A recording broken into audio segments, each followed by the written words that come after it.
Headspace is not rocket science, but it definitely enables me to, do rocket science. I'm Karan Talati. I'm a software engineer that lives in Los Angeles. I grew up with my family in Chicago. My parents are both from India, so I grew up as a first-generation immigrant.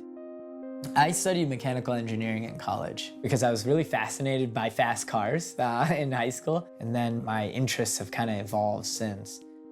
Now I'm building one of the fastest vehicles, known to mankind.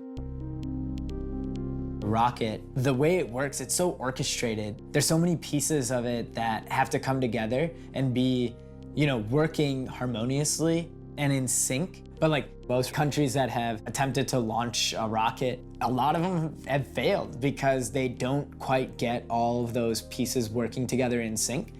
The timing might be off, or the ignition sequence might have been too early or too late. The stakes are really high, especially when you're building something that's going to take people to space. There's human lives on the line. So there's a lot of stress and there's a lot of excitement with the stuff that's going on. So you're very reactive, and I used to think like that kind of gave you like an edge or an advantage over everybody else because your mind's working faster, but it doesn't really make sense to react to something unless you fully are aware of what's going on. I think the mind is a lot like a rocket. Things have to work in harmony.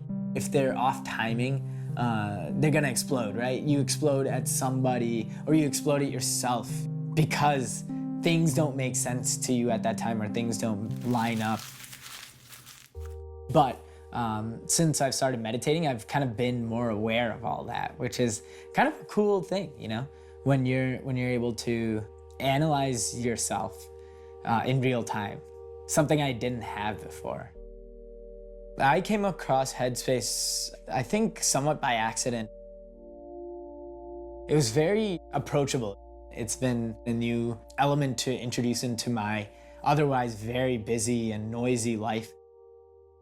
I think meditation is very much like a skill, a learning journey that I've barely even scratched the surface of. It's a skill that's developed solely through practice. Nobody's putting these promises, nobody's telling you what to feel.